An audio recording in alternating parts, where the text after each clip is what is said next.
Bonjour à tous et à toutes. Merci d'être déjà si nombreux sur ce live.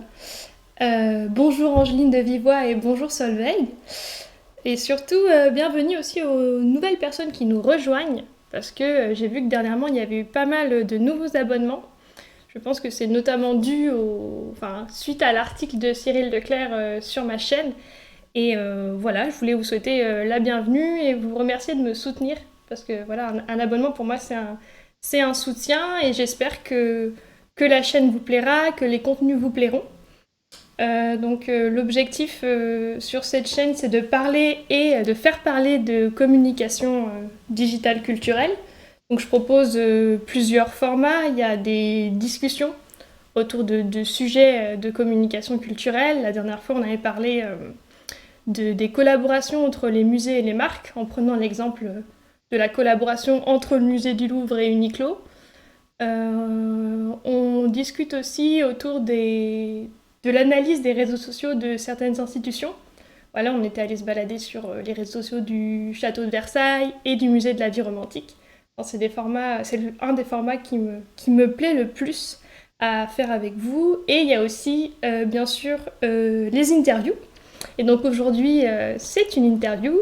Donc l'interview de Baptiste Bruzel, qui est chargé plutôt de communication digitale au Centre des Monuments Nationaux.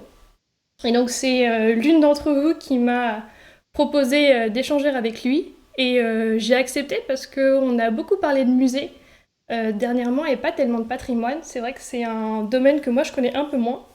Mais du coup c'est intéressant de creuser. Et il a gentiment accepté de se prêter au jeu. Donc pendant l'interview, on va revenir un peu sur son parcours, parce que moi j'aime bien savoir d'où viennent les personnes pour mieux comprendre un peu ce qu'elles font aujourd'hui et comment elles voient les choses. On va essayer de comprendre aussi ce qu'est le CMN, parce que c'est pas forcément évident de prime abord. On va discuter de son quotidien, des projets qu'il a pu mettre en place au Centre des Monuments Nationaux. Et après, on va plus ouvrir la discussion sur sa vision de la communication culturelle et de l'impact de la crise actuelle sur le secteur. Petit rappel aussi, n'hésitez pas à poser des questions dans le chat. Voilà, le chat est fait pour ça. Moi, j'ai mes questions, mais vous en avez sûrement aussi qui sont super intéressantes, donc n'hésitez pas à être curieux. Voilà, c'est le moment. Donc, je vais laisser la parole à Baptiste pour qu'il se représente un petit peu, qu'il complète ce que j'ai dit peut-être aussi, parce que je ne le connais pas. Je vais apprendre à le découvrir comme vous. Et voilà, je lui laisse la parole et on va enchaîner avec mes questions et les vôtres, bien sûr. Bonjour Baptiste, est-ce que tu nous entends? Enfin, est-ce que tu m'entends? Bonjour Amélie, je t'entends très bien. Merci de ton invitation et bonjour à toutes et à tous qui nous écoutent. Est-ce que tu peux te présenter en quelques mots, même si je l'ai déjà fait? Je vois qu'il y en a qui nous ont rejoints depuis quelques secondes. Alors pour rattraper voilà, ceux qui rattrapent en cours de route, donc je m'appelle Baptiste Bruzel et je travaille à la communication digitale au Centre des Monuments Nationaux, que vous connaissez peut-être sur les réseaux sociaux sur le CMN. Je vais de suite de faire de la pub pour les réseaux sociaux du Centre des Monuments Nationaux, hein. Voilà, donc le Centre des Monuments Nationaux, on y reviendra, mais qui est un grand établissement qui gère de nombreux lieux patrimoniaux et historiques dans la France. Alors, est-ce que tu peux nous expliquer un peu ton parcours, tes études, tes expériences avant d'arriver à ce poste au CMN? Tout à fait, bien sûr.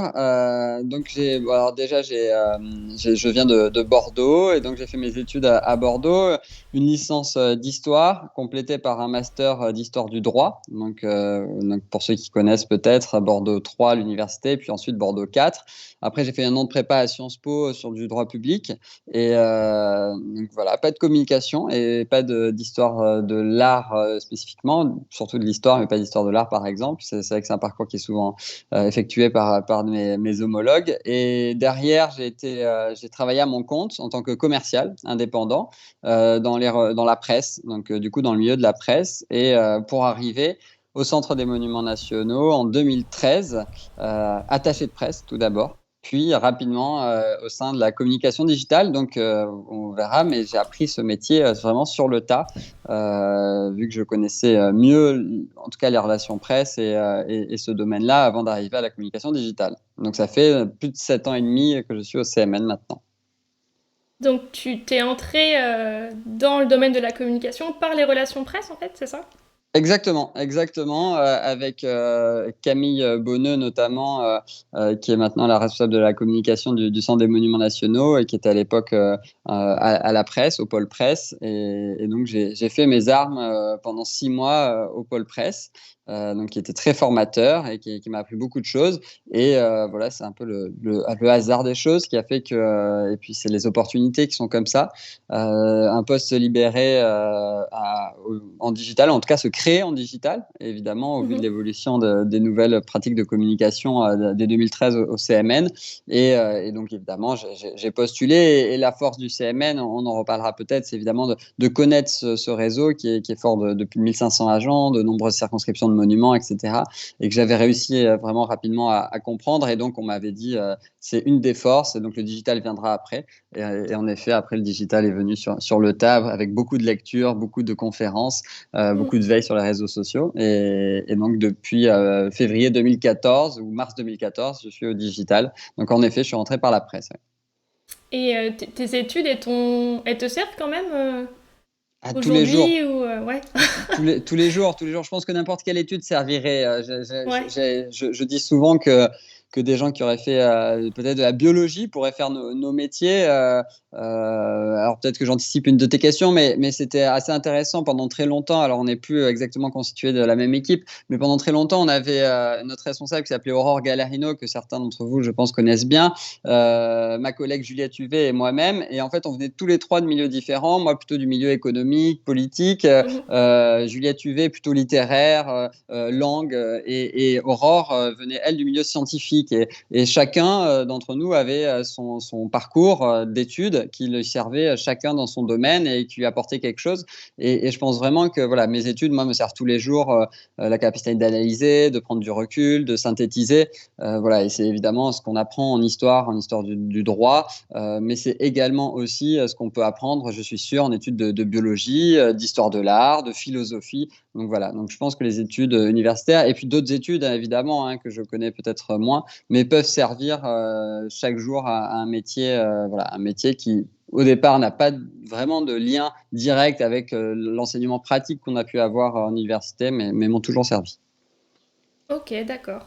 Ok, donc c'est vraiment les relations presse qui t'ont mené à découvrir, ou peut-être que tu avais déjà des ambitions d'être Non, communicant ou... alors oui, la communication énormément, ça me plaisait beaucoup. J'avais lu beaucoup d'ouvrages, voilà, j'avais fait même quelques stages courts des thèmes de communication, notamment voilà, avec une faculté vraiment sur l'oral, qui est quelque chose que j'aime bien, et ayant été aussi commercial, ça peut aider. Et du coup, la communication me plaisait, et la communication plutôt politique me tentait. Mm. Et finalement, voilà, c'est un peu le hasard qui m'a fait arriver dans une institution publique, parce que je regardais les offres dans les institutions publiques. Et donc là, c'était une institution culturelle et patrimoniale. Mais honnêtement, avec le recul, quand je regarde en arrière, je ne regrette pas du tout, et je préfère être dans ce monde culturel Mm. que dans le milieu politique, qui est certes passionnant en communication, mais je pense beaucoup plus fatigant, beaucoup plus complexe, voilà, Ouais. et pas forcément aux mêmes fins d'ailleurs, aux mêmes finalités que la communication culturelle, qui est vraiment particulièrement enthousiasmante. Ouais, je te rejoins là-dessus. Je pense que la communication politique, c'est super intéressant, mais très complexe et ça doit être assez stressant. Ouais, je Et pas les pense. mêmes objectifs, ouais. Et ok, du coup, tu nous as dit un peu comment t'es arrivé au CMN. C'était voilà ce choix de travailler plutôt dans les institutions, en fait, dans une C'est ça. institution publique. Oui, oui, il y avait une vraie envie, en tout cas, de travailler en service public. voilà, j'ai beaucoup de familles qui ont travaillé pour le service public et évidemment ça donne un sens, je pense, à un Mm. travail et une mission qu'on fait. Alors ça peut être des fois même non public, mais avec des missions de service public. Mais là, c'est vrai que voilà, travailler vraiment au sein du ministère de la Culture, au sein des Monuments nationaux, pour des missions d'intérêt public, d'intérêt général, pour moi, c'était vraiment important et ça donne vraiment du sens chaque matin au travail qu'on fait. Voilà, et n'importe quel métier d'ailleurs qu'il s'agisse, c'est vraiment une part importante, je trouve, pour moi en tout cas, de travailler dans ce secteur-là. Et du coup, qu'est-ce que le CMN? Grande question. En effet, grande question, réponse complexe que je pourrais pas traiter rapidement, mais Ouais. pour essayer de synthétiser, le Centre des monuments nationaux, c'est plus de 100 monuments. Voilà, on ne sait jamais exactement parce que vous allez voir, il y a pas mal de sites qui intègrent le Centre des monuments nationaux, donc c'est plus de 100 monuments patrimoniaux. Donc tous les monuments nationaux sont des monuments historiques, mais tous les monuments historiques ne sont pas monuments nationaux. Ça, c'est important. Mhm. Donc il y a plus de 40 000, je crois, monuments historiques. Et évidemment, le CMN ne peut pas gérer tout cela. Il y a des gestions diverses, des gestions directement par un établissement comme Versailles, des gestions privées comme Vaux-le-Vicomte, régionales, municipales, etc. Nous, c'est vraiment une gestion donc, d'un établissement public sous tutelle du ministère de la Culture. Donc ces 100 monuments, ce sont 100 monuments qui vont de la préhistoire. Donc on a certaines grottes préhistoriques, les alignements de Karnak aussi, voilà, des monuments préhistoriques, jusqu'aux villas contemporaines comme celle de la Villa Savoie de Le Corbusier ou la Villa Cavrois de Mallet-Stevens dans les années 1929-1932. Donc on a vraiment ce type de monuments et la force, c'est vraiment de pouvoir avoir plusieurs missions intégrées au Centre des monuments nationaux, conserver, restaurer, donc des missions de base évidemment, entretenir, ça on connaît l'importance d'entretien des monuments Mhm. nationaux, mais aussi évidemment ouvrir au public, ouvrir à la visite et animer. Donc l'idée c'est toujours de restaurer quand on doit restaurer un monument national et ensuite de proposer de l'ouvrir à la visite à des tarifs voilà, liés aussi beaucoup à ce qu'on produit au ministère de la Culture, donc tarifs plutôt avantageux sur certains monuments, notamment des gratuités moins de 26 ans, évidemment, et derrière l'animation, des expositions d'art contemporain, des expositions patrimoniales, du spectacle vivant, des concerts, et j'en passe. Il y a plus de 400 activités par an, année classique, voire plus même Mhm. en 2019, qui sont présentes. Et le CMN, là aussi en année classique en 2019, reste le premier opérateur culturel en France en nombre de visiteurs. C'est 10 millions et demi de nombre de visiteurs, donc c'est le premier opérateur culturel. Voilà, évidemment, on se compare avec 100 sites, contrairement au musée du Louvre, qui est le second opérateur avec un seul site, hein, évidemment, et donc le musée du Louvre est bien plus puissant en termes de sites, mais c'est pour montrer aussi l'importance du Centre des monuments nationaux à travers le territoire, et c'est un établissement assez original pour cela, c'est Mhm. enfin, voilà, il intègre vraiment tout le territoire de l'Hexagone, et c'est ça aussi sa force et la richesse du travail effectué. Ouais, parce que je suis allée voir un peu sur la carte, voir quel monument près de chez moi était bah, concerné. Et oui, j'ai vu qu'il y avait certains châteaux, mais pas les plus grands, pas Chambord, qui eux sont gérés de manière autre en fait, indépendante. C'est ça? Exactement, exactement. C'est vrai que c'est des questions qui souvent n'occupent que notre milieu, mais qui sont toujours intéressantes aussi à connaître. En effet, Chambord était par exemple avant au centre des monuments nationaux et Mm. est devenu en fait ce qu'on appelle voilà, un établissement indépendant, mais toujours sous tutelle du ministère de la Culture, donc avec la gratuité moins de 26 ans, comme au château de Mm. Versailles par exemple. Mais voilà, c'est des gestions différentes. Et par exemple, Vaux-le-Vicomte est un château privé, donc peut-être qu'il n'y aura pas la gratuité au moins de 26 ans. Je m'avance peut-être, mais en tout cas, c'est une possibilité étant un château privé, ou encore d'autres cas, évidemment, qui sont très très nombreux. Ok. Je prends la question dans le chat, je sais pas si tu vas pouvoir y répondre, mais pourquoi pas faire du social, aider les gens plutôt que mettre des milliards dans de vulgaires cailloux et autres? Bon, ça un peu provoque, mais ça Oui, vaut oui, peut-être non, le coup de mais répondre. C'est intéressant, voilà, c'est sûrement provocateur comme question évidemment, mais c'est intéressant parce que ça définit aussi nos missions et c'est quelque chose en termes de communication d'ailleurs, et voilà, et c'est pas que des éléments de langage, même si ça forcément en fait partie, mais c'est une question qu'on retrouve souvent chez certains visiteurs quand évidemment dans des régions peut-être touchées par le chômage, par des Mm. crises, voilà, les habitants voient beaucoup d'argent investi dans un monument et que eux ne ressentent pas que cet argent est investi pour eux, pour trouver du travail et créer un bassin d'emploi ou autre. Et en fait, cet investissement vraiment qui peut être fait dans le patrimoine et qui d'ailleurs qui est assez récent parce qu'avant ce n'était pas le domaine le plus subventionné par le ministère ou l'État. Et en tout cas, cet investissement-là amène vraiment une politique à long terme, déjà car il fait travailler des personnes. Donc, on parle souvent d'économie, voilà, mais l'économie, ce n'est pas seulement voilà, le service, le tertiaire, c'est de nombreux métiers. Voilà, pour ceux qui ont la chance d'avoir pu travailler en chantier ou d'avoir vu des reportages, vous savez, le métier d'orfèvre, en fait, que sont les artisans d'art, décorateurs, peintres, tailleurs de pierre, voilà, pour avoir eu la chance de travailler sur ces chantiers pour faire la communication. C'est des métiers vraiment extraordinaires. Donc, c'est des bassins d'emploi aussi. Donc ça, c'est une part importante. Et le second avantage aussi de l'investissement dans le patrimoine, c'est que c'est évidemment de la culture. Et la culture, c'est passer de nos civilisations, passer notre histoire. Et ça, je pense que c'est indispensable si une civilisation veut aller bien, d'avoir une forte propension à mettre sa culture en avant et ne pas abandonner ses monuments. Je pense que si on ne mettait pas d'argent sur l'abbaye du Mont-Saint-Michel, par exemple, pour la restauration ou sur d'autres châteaux, on nous en voudrait. Donc voilà. Il y a un aspect touristique aussi dans le soutien du CMN, enfin Et ce qu'apporte le CMN, c'est aussi ça, tout à fait, tu as totalement raison. C'est aussi valoriser voilà, sur certains monuments des lieux qui sont le point d'entrée de certaines régions, de certaines, voilà, quand on parle, alors qu'il n'est pas au centre des monuments nationaux, mais par exemple de Chambord, restaurer Chambord et avoir la façade de Chambord aussi belle qu'elle est aujourd'hui. S'il n'y avait pas de restauration et de millions d'euros investis pour le château de Chambord, ce ne serait pas le cas. Si ce n'était pas le cas aussi pour l'abbaye du Mont-Saint-Michel ou les remparts de Carcassonne, il y aurait des fissures, peut-être des pierres qui tomberaient. Enfin, on nous dirait bah, ça tombe vraiment en lambeaux. Et donc, les touristes seraient peut-être plus enclins à aller dans d'autres sites patrimoniaux ou en Italie ou en Espagne. Et le fait de les restaurer, tu as raison, maintient aussi l'intérêt touristique de nombreux, étant donné que la France est évidemment le premier pays touristique au monde. Donc en un sens, il y a un besoin aussi d'avoir ces moyens financiers dans cette branche-là, même si voilà, on préférerait peut-être, comme le dit Éric Lechat, qu'ils soient investis dans d'autres domaines, mais il y a aussi, je pense, un besoin voilà, dans la restauration, dans la valorisation du territoire aussi qui est bénéfique.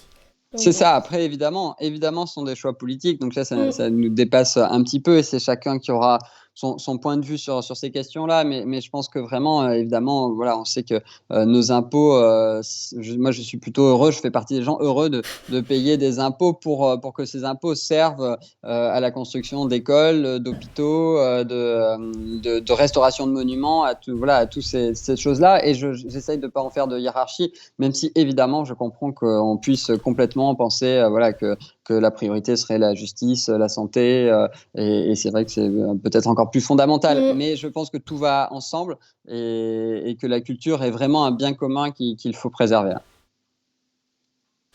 Ok, bah voilà la réponse qu'on peut t'apporter, Éric Lechat. Du coup, tu nous... Ah, et pourquoi vous ne faites pas appel à des donateurs privés? Ah oui, je viens de voir. Oui, bah, Je alors viens de on fait voir. appel, évidemment, on fait appel, hein, le mécénat fait partie, mais le mécénat peut pas être comment dire, une base économique à lui tout seul. C'est évidemment quelque chose qui est pris en compte par tous les établissements publics. Vous connaissez sûrement voilà, au Centre des Monuments Nationaux, nous avons et le mécénat participatif avec qui s'appelle Ma pierre à l'édifice. On a également voilà d'autres systèmes et une forte équipe en mécénat pour travaillé avec certains grands mécènes. Pour citer qu'un mécène, voilà, Velux, vous connaissez peut-être Velux, on le connaît tous sûrement, mais Velux a participé à plus de 7 millions d'euros, je crois, à la restauration de la Sainte-Chapelle, a participé aussi à la création de la magnifique verrière que vous découvrirez bientôt à l'hôtel de la Marine. Donc voilà, c'est de l'argent public qui n'a pas été investi grâce au mécénat privé, mais un cadre serein aussi de travail des institutions publiques n'est pas que de se baser par le mécénat, car le mécénat aussi peut avoir ses faiblesses s'il était trop important. Il est évidemment indispensable, mais l'État doit bien sûr subventionner souvent les services publics, et aussi le but c'est que toute institution publique essaye aussi de s'autofinancer voilà, en ayant des cadres économiques assez viables. Voilà, j'espère qu'on a à nouveau répondu à ta question avec le chat et que tu en es satisfait. Moi, je voulais enchaîner avec ma deuxième, c'est même plus que deux questions, ma question suivante.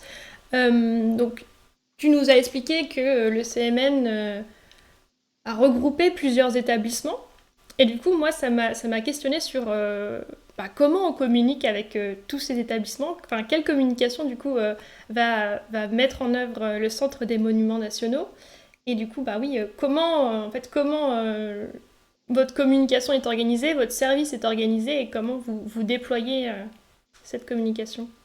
Alors là aussi, au Centre des Monuments Nationaux, rien n'est jamais simple. Alors, pour essayer de résumer, on est donc un service de communication du Centre des Monuments Nationaux au siège à Paris, et donc qui s'organise à travers une directrice de la communication qui est donc Camille Bonneux, et 4 services, 4 pôles. Un pôle service presse, un pôle de communication externe qui s'occupe de relations publiques, par exemple organisation des cocktails, création des affiches, insertion aussi médias en affichage extérieur, de communication interne, une personne à la communication interne, et ensuite de la communication digitale. Donc, on a ces quatre pôles. Donc, chaque pôle étant expert vraiment dans son domaine et gérant les grandes manifestations nationales. Donc, je vous l'ai dit, plus de 400 manifestations dans tous les monuments. Et le service communication ne peut pas gérer, on est 15, donc on ne peut pas gérer plus de 400 manifestations. On gère vraiment les grandes manifestations nationales. Pour prendre un exemple, l'exposition Marie-Antoinette à la Conciergerie, la grande restauration du château de Villers-Cotterêts, par exemple, ou d'autres voilà, manifestations très nationales sont gérées par le centre, vraiment par le siège, avec l'appui toujours de nos monuments. Donc les monuments sont composés toujours d'un administrateur et d'un référent communication. Voilà. Cette personne-là donc travaille en étroit lien avec chaque pôle et chaque expertise. Et donc cette personne-là fait un travail indispensable au CMN dans le monument, c'est-à-dire qu'elle fait les relations presse, les relations publiques, la communication interne au sein de son monument et également la communication digitale. Donc vous voyez, c'est un rôle vraiment primordial au sein d'un monument et qui embrase vraiment tous ces pôles. Et donc ça c'est aussi quelque chose de très passionnant au siège, on doit évidemment aider quand un monument, et ça arrive honnêtement toutes les semaines, se lance sur Instagram, se lance sur une page Facebook, veut faire un live, veut faire un jeu concours. Donc on donne toutes les bonnes astuces pour suivre tout ça. Donc ça, voilà, c'est vraiment en communication digitale. Donc juste pour rappeler peut-être, nous on a comme prérogative les sites internet. Donc il y a plus de 107 sites internet. Chaque monument a son site internet, et le CMN aussi un incubateur du patrimoine, un incubateur start-up, un site pour l'abonnement, etc. Donc vous voyez, 107 sites internet, des réseaux sociaux institutionnels, les projets vidéo et la relation avec les influenceurs. Donc ça aussi, ça peut être intéressant pour ceux qui nous écoutent, parce que je sais que chaque communication digitale, chaque service de communication digitale, selon les institutions, n'ont pas les mêmes prérogatives forcément. Certains sont dans la médiation, nous on est vraiment dans la communication, voilà, nous on a les projets vidéo, la relation influenceur, d'autres les ont pas, etc. Enfin voilà. Donc ça c'était pour préciser ça. Et donc l'articulation est vraiment sur ces 4 piliers d'expertise, de les mettre en place pour chaque manifestation nationale et d'être toujours en soutien et en conseil avec les monuments qui, eux aussi, d'ailleurs, peuvent de temps en temps, évidemment, nous apporter de super solutions ou de très bonnes idées. Et on fait souvent des réunions tous ensemble. Mais là, c'est aussi grâce à notre directrice de la communication qui a organisé vraiment depuis quelques temps des séminaires. On est 60, 70 et chacun explique ses problématiques. Voilà, moi à Angers, j'ai ce problème-là en termes de communication. Est-ce que d'autres monuments? Et donc les monuments se parlent entre eux, se parlent au siège. Et donc c'est une très très bonne, c'est un très bon cercle vertueux qui permet Mmh. vraiment d'avancer et de faire voilà, de faire que la communication est le plus homogène possible. C'est évidemment toujours voilà compliqué, mais en tout cas ça fonctionne, je pense, assez bien au CMN. Il y a Sarah qui dit super, ces séminaires, c'est une super idée. Euh, oui, du coup, si j'ai bien compris, il y a une partie communication autour des événements que vous organisez, c'est ça? Que le CMN organise, des événements C'est plutôt ça. nationaux. Et après, il y a une partie plus accompagnement des référents dans chaque site. Exactement, C'est ça? exactement. Ok. Voilà, tout à fait. Tout à fait. Et l'accompagnement, voilà ce que je disais voilà, comme exemple. Donc, dans ces 400 manifestations, imaginez que chaque été, il y a beaucoup de manifestations. Je ne sais pas, je vais prendre pour exemple à l'abbaye de la Sauve-Majeure, un cinéma en plein air, au château d'Azay-le-Rideau, des animations, des contes, aux alignements de Carnac, des animations pour apprendre à soulever les menhirs comme à la préhistoire. Enfin, voilà, plein de petites choses qui sont assez géniales, qu'on découvre tous les jours et qu'on a toujours envie de faire quand on est à Paris, du coup, et qu'on se dit on irait bien dans les monuments les faire, même si on n'a pas d'enfants, même si on n'est pas en famille. Et du coup, c'est aussi aider en disant ah ben on met cette actu en ligne avec vous, et on se dit ah, ben, peut-être sur les réseaux sociaux ça peut être sympa de voilà d'avoir un post avec plutôt cette ligne éditoriale ou voilà où c'est les monuments qu'ils nous proposent, et ça c'est vraiment très Mm. très chouette parce qu'on parle de plein de sujets, que ce soit du concert, de l'art contemporain, et ça nous permet de réfléchir, de découvrir plein de choses. Et au niveau de l'indépendance de ces référents, c'est eux qui publient. Vous avez un droit de regard? Comment ça se passe? Ça dépend Alors des lieux peut-être. Alors non, on essaye vraiment d'avoir tous les lieux un peu à la même enseigne, qui Mhm. soient, et c'est le but. D'ailleurs, c'est ce que j'ai oublié, et je vais m'auto-flageller, mais j'ai oublié un système de solidarité qui est essentiel au Centre des Monuments Nationaux quand j'ai présenté le Centre des Monuments Nationaux. Mais bon, ceux qui nous rejoignent, voilà, tant mieux. Le Centre des Monuments Nationaux travaille avec un système de péréquation financière. C'est-à-dire que ce système-là permet donc les recettes, en tout cas des monuments qui rapportent entre guillemets le plus d'argent, qui sont souvent d'ailleurs bénéficiaires par rapport à Mhm. leur voilà à ce que tout ce qui s'y passe, Mhm. permettent donc ces recettes permettent de faire vivre donc tout ce que je disais, conserver, restaurer, entretenir, ouvrir la visite et animer.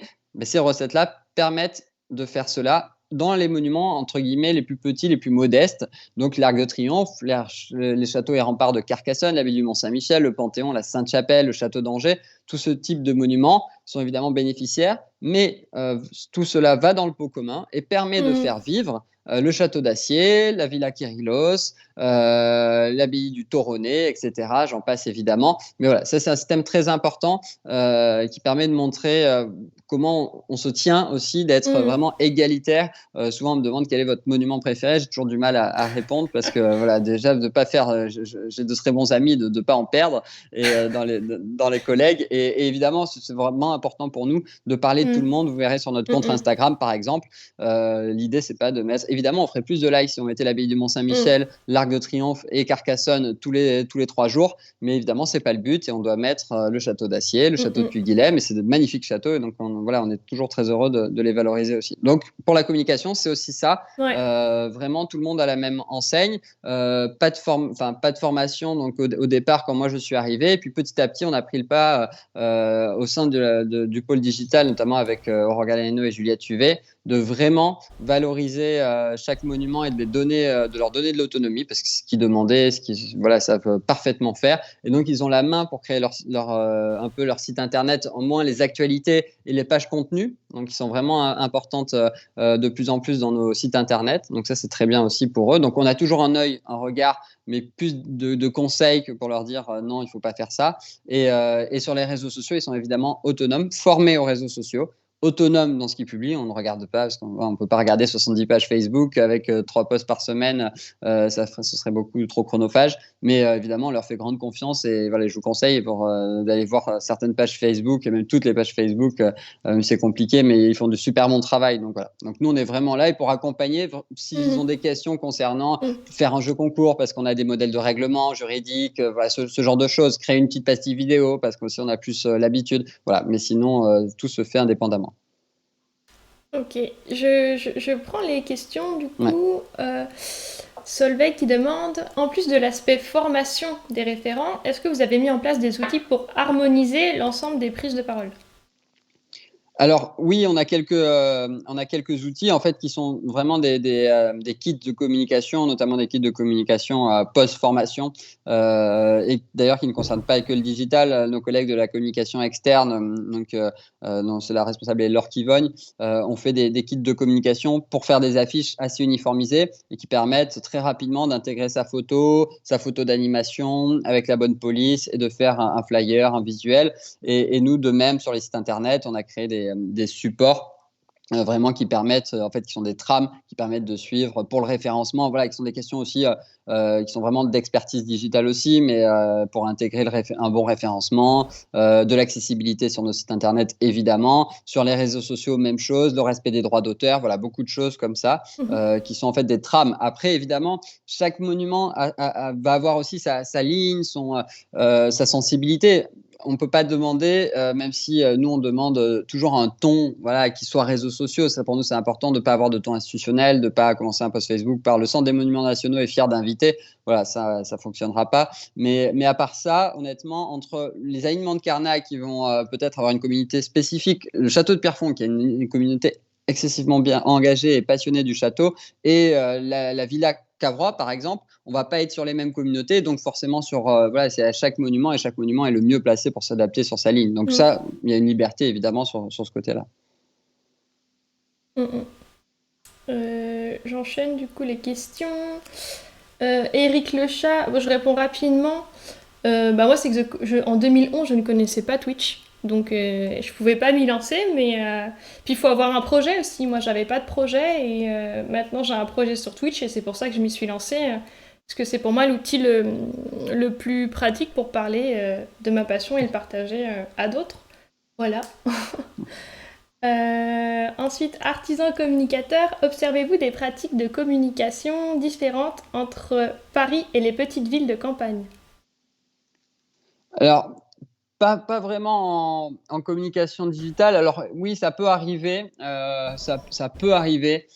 Ça dépend. Alors c'est pas entre Paris. La question c'est entre Paris et les petites villes de campagne. Alors je sais pas si ce serait les petites villes de campagne forcément, mais en tout cas peut-être entre les grandes, enfin entre les métropoles et les monuments plus en ruralité. De temps en temps, voilà, il y a quelques différences, mais qui a trait aussi à l'habitude culturelle différente entre des villes où on est plutôt plus habitué, notamment grâce à la présence de spectacles vivants, notamment. Donc, potentiellement, les lignes éditoriales vont être aussi basées sur ce type de contenu. Là où, dans des milieux vraiment ruraux, je pense, voilà, Château d'Acier, en plein milieu de la Dordogne, on est peut-être voilà, plus sensible aussi aux activités liées à la nature. Mm. Et donc, on va avoir de temps en temps des changements de communication qui vont être plutôt lié à ce type-là. On ne fait pas la même communication quand on met en avant une expo d'art contemporain, forcément, pas le même sens du visuel que une exposition, par exemple, de photographie de drone d'une forêt qui est aux alentours du château, ou etc. Donc, il peut avoir cette différence-là. Ensuite, sinon, non, pas vraiment de différence entre Paris et certaines, voilà, et d'autres villes ou d'autres milieux, évidemment. Je pense que tout le monde, dans tous les châteaux, en tout cas, dans tous les monuments plutôt, tout le monde fait sa veille culturelle pour avoir un peu ce qui se fait en tendance. Et de temps en temps, on voit des choses très kitsch à Paris et des choses très réussies dans les régions. Et des fois, bon, évidemment, des fois, le contraire, des choses très kitsch dans certaines villes et des choses très réussies à Paris. Mais voilà, c'est pas une science Mm. exacte. Ouais, ça dépend vraiment des lieux et pas du climat, mais Oui, ben, un peu oui, voilà, de ce qui s'y de ce qu'il passe y a autour, de autour en fait. l'environnement. Ouais, ouais. Voilà, de l'environnement, c'était le bon mot que je cherchais. Euh, Après, ça discute pas mal dans le chat de la distinction entre communication externe et digitale. Artisan communicateur dit car les réseaux sociaux et les sites web sont des communications vers les publics externes aussi. Du coup, comment justifier cette distinction? Alors nous, c'est communication, oui, on dit externe, mais c'est vrai que voilà, ça va être plus dans le print, effectivement. Je crois que oui, que Sarah disait ça justement. En effet, on est plutôt dans le print sur la communication externe, ce que nous appelle communication externe, relations publiques. Voilà, il y a peut-être d'autres mots dans d'autres institutions d'ailleurs, mais la différence est vraiment claire chez nous et on bosse vraiment bien d'ailleurs ensemble. Parce que le digital est amené à travailler avec la communication donc externe qui crée les affiches. Donc eux, ils créent les affiches pour l'affichage, les flyers, etc. Nous, on les réutilise. Donc évidemment, il y a forcément une réflexion ensemble. Mm. De même qu'en termes de marketing aussi, notre communication externe réfléchit à toutes les campagnes d'affichage en ville, donc de ciblage. Nous, en communication digitale, on va aussi réfléchir à des campagnes de marketing digital sur les réseaux sociaux, de sponsorisation, d'insert sur les sites web. Et là aussi, on est obligé de faire des réflexions ensemble. Mais il y a vraiment la différence où notre pôle s'occupe vraiment de tout ce qui est vraiment digital, donc réseaux sociaux, marketing digital. Donc voilà, il y a vraiment une vraie séparation. D'ailleurs, où il y a 4 personnes en com externe, donc elles ont énormément de travail. Elles, c'est que des femmes qui travaillent voilà, en communication externe. Et nous, de notre côté, en communication digitale, on a aussi notre lot de travail. Et du coup, j'en profite pour enchaîner. Dans ce service digital, du coup, euh, quelles sont tes missions au quotidien? Enfin, qu'est-ce que tu fais Alors, ça change tous les jours, c'est ça qui est passionnant. Alors d'autant plus depuis janvier où je remplace du coup ma responsable qui est en congé maternité. Donc où là les missions sont encore plus concrètement? diversifiées que habituellement. Et donc, je salue Juliette Huvet, j'ai hâte qu'elle revienne d'ailleurs. Mais en effet, voilà, les missions sont vraiment très différentes. Je crois que Sarah qui nous regarde le sait pour avoir vécu au Centre des Monuments Nationaux aussi. Voilà, on ne sait jamais vraiment de quoi la journée est faite. Moi, je dis toujours qu'il y a toujours une partie projet site web notamment. Il faut toujours réfléchir à comment améliorer le site web par rapport à la demande d'un visiteur, la demande d'un monument, la demande d'un service, nos éditions du patrimoine, notre incubateur, etc. Donc, il y a toujours une réflexion dans la journée sur notre site web, qui est en plus le premier média sur lequel les visiteurs se rendent. Une réflexion stratégique aussi, toujours sur les réseaux sociaux, avec toute l'équipe, se dire voilà, qu'est-ce qu'on pourrait faire d'un petit peu innovant, quel serait voilà, le live, comment améliorer notre prochain live, comment faire une journée sur Twitter un peu spécifique, comment voilà, à trouver comment dire, faire une nouvelle médiation sur Twitter, sur Instagram. Donc voilà, toujours ce côté un peu de recherche, de créativité qui est vraiment important. Et ensuite, une vraie gestion de projets de fonds à long terme. Je parlais de sites web, de réseaux sociaux. Voilà, on prépare souvent, on voit juste le réseau social se lancer ou les contenus, mais on s'est d'ailleurs lancé sur TikTok et LinkedIn il y a un mois ou un mois et demi.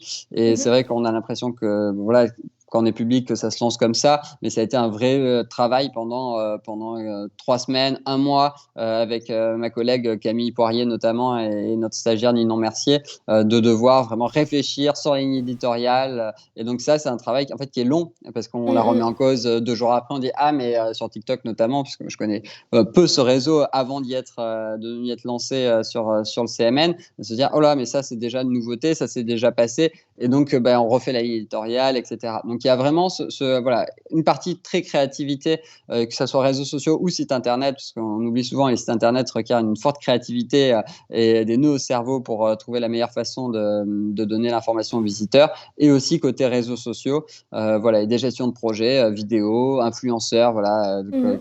quel projet je vais proposer à un influenceur ou autre. Donc c'est surtout ça qui complète les journées. Et du coup, sur les réseaux sociaux du CMN, les contenus que vous créez, c'est des contenus qui sont faits en lien avec les sites? C'est plus oui, de la création vraiment de contenu? Ou enfin, comment ça fonctionne du coup? Est-ce que c'est Alors, vous communiquez plus sur des événements internes? Est-ce que c'est du relais ouais, des alors on posts des a, sites on a un équilibre. Alors, on relaie jamais de posts de sites, notamment sur Facebook. On a une ligne éditoriale, évidemment, pour chaque réseau social, Mhm. ce qu'on considère vraiment indispensable pour nous en termes de ligne éditoriale sur un réseau social. Donc, chaque ligne a sa propre, voilà, chaque réseau, pardon, a sa propre ligne. Sur Facebook, on ne va que très rarement partager vraiment les actualités. Les monuments font ça très bien et s'adressent à un public très local. Faut se dire Mhm. qu'évidemment, nous, sans des monuments nationaux, on va avoir un public amoureux de patrimoine, amoureux de découverte, amoureux de patrimoine globalement. Ils vont pas nous suivre parce qu'ils suivent un lieu, contrairement à un abonné du monastère de Brou, de l'abbaye de la Sauve Majeure ou de la conciergerie, qui va avoir un lien avec ce monument, peut-être parce qu'il y a visité, parce qu'il habite pas loin et donc il veut savoir quelle sera la prochaine activité. Eux, sur les monuments, ça marche très bien de donner cette événementialisation. Nous, très peu. Donc, par exemple, on est vraiment sur l'anecdote, sur le récit historique. Le but, c'est de faire apprendre des choses de manière aussi assez légère. Hein, pas besoin d'écrire des pavés et de faire une thèse d'histoire. Voilà, j'en ai fait un mémoire. Je sais que ça n'intéresserait pas sur Facebook, ce serait pas le bon format, même si ça doit être passionnant. Mais du coup, c'est vraiment voilà, de synthétiser une petite histoire. Je prends pour exemple raconter l'histoire de Marguerite d'Autriche, qui est cette femme incroyable qui a édifié le monastère de Brou après avoir une jeunesse quand même très malheureuse, et de raconter ça en 3 paragraphes. Voilà. Et ça, ça permet d'apprendre quelque chose. Je pense qu'on est visiteur et tous les jours ou 5 fois par semaine maintenant, on essaye d'avoir cette petite anecdote sur les tours de La Rochelle, Mhm. sur un site archéologique, et on a énormément de chance. Sans site, ça fait plus de 50 000 histoires à raconter. Chaque Mhm. site en recèle de merveilleuses. Donc ça, il y a aucun souci pour nous. Et sur Twitter, en revanche, c'est vraiment un équilibre entre ce que tu disais là, les actualités, les événements, parce qu'on fait évidemment la part belle aussi aux événements, parce que c'est aussi institutionnel de raconter ce qui se passe. Nos 400 Mhm. manifestations, on ne peut pas toutes les partager, mais on en partage un grand nombre. Évidemment, ceux qui nous suivent en ce moment sur Twitter savent qu'on est très contenu et on fait beaucoup de ce qu'on appelle un peu les le saviez-vous, voilà, et qui sont 3-4 fois par jour, un petit contenu intéressant et j'espère pédagogique sur un monument qu'on connaissait ou pas, ou qu'on se rappelle, en jouant sur les éphémérides, sur les hashtags dédiés. Mais Mhm. en période classique, évidemment, on partage, on fait des rappels sur venez à Aigues-Mortes, découvrir l'exposition d'art contemporain, venez à la Sainte-Chapelle pour le concert, etc., etc. Donc c'est vraiment un équilibre entre ça. Et sur Instagram, on est sur voilà, de la belle photo Mhm. esthétique en essayant de mettre tous les monuments. De même là, on ne met pas d'affiches, pas d'événementialisation. Ça n'aurait pas de sens. Les gens qui suivent le CMN sont amoureux de patrimoine, ont envie de découvrir des choses, de s'évader. Et donc on est vraiment sur cette thématique-là. Et YouTube, TikTok sont vraiment des comptes de création de contenu vidéo. Pareil, en termes d'anecdotes, 5 choses que vous ne connaissez pas Mhm. sur Victor Hugo, Viollet-le-Duc, etc. Ok. Et du coup, sur LinkedIn, ça va être plus créer du lien avec les institutions, peut-être. Du coup, je sais Alors, pas comment vous avez pensé Enfin, les institutions, non, avec les sites, je sais pas. alors pas tant que ça en fait, on est vraiment donc déjà on est bébé sur LinkedIn et en effet pour avoir un peu fait de la veille, réfléchi notamment avec Camille pour le lancement, on s'est rendu compte que ce qui était fait c'est vraiment de la valorisation des missions, mais de manière à ce qui peut se faire un petit peu sur Facebook avec quand même de belles images, avec du Mhm. texte qui permet d'expliquer et de raconter. Donc c'est-à-dire pas être forcément sur l'anecdote historique, mais sur l'anecdote de nos missions, mais tout en gardant ce côté, voilà, partez dans les coulisses du chantier de l'hôtel de la Marine, découvrez la dernière salle de médiation ou le tableau restauré, voilà, avec de belles photos du monument. Et du coup, on est aussi quand même sur ce contenu-là. On fait aussi du contenu RH, du contenu marque employeur. Évidemment, Mhm. on explique ce que fait le CMN pour ses employeurs. Par exemple, il y a une séance de sport chaque lundi. Voilà, on l'a partagé pour expliquer aussi et donner ce côté positif à la marque employeur qui est le Centre des Monuments Nationaux. Donc voilà, on est aussi sur ces choses-là, mais ce n'est pas exclusivement institutionnel, exclusivement ressources humaines. On est aussi sur ce qu'on fait en termes de mission. On partage nos vidéos, par exemple, les 5 liens de Victor Hugo avec le patrimoine, c'est quelque chose qui va très bien fonctionner sur LinkedIn et qu'on est heureux de partager aussi. Ok. Et vous êtes répartis comment en interne? Chacun a un réseau ou c'est transversal? Alors, dans l'équipe, Ouais. Non, c'est complètement transversal. Voilà, moi j'ai toujours appris, notamment avec voilà, avec Aurore au départ, de vouloir vraiment. Elle voulait vraiment que tout le monde puisse aussi travailler sur tous les sujets. Au tout départ, on avait un petit peu chacun comment dire, nos précarés, mais ça n'a jamais été vraiment des précarés. Par exemple, avec Juliette était très sur les réseaux sociaux, sur les contenus, et moi plutôt sur les projets sites web.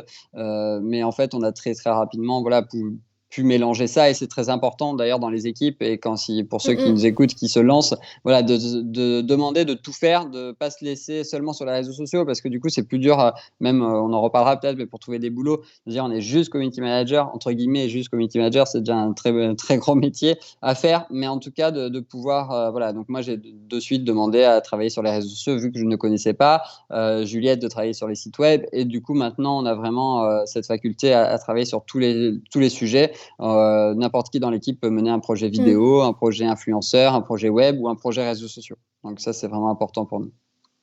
Ok. Et du coup, ah, complètement d'accord. En plus, on se forme en permanence comme ça, on est plus agile et créatif. Bah oui. Et puis ça permet aussi de remplacer les collègues si jamais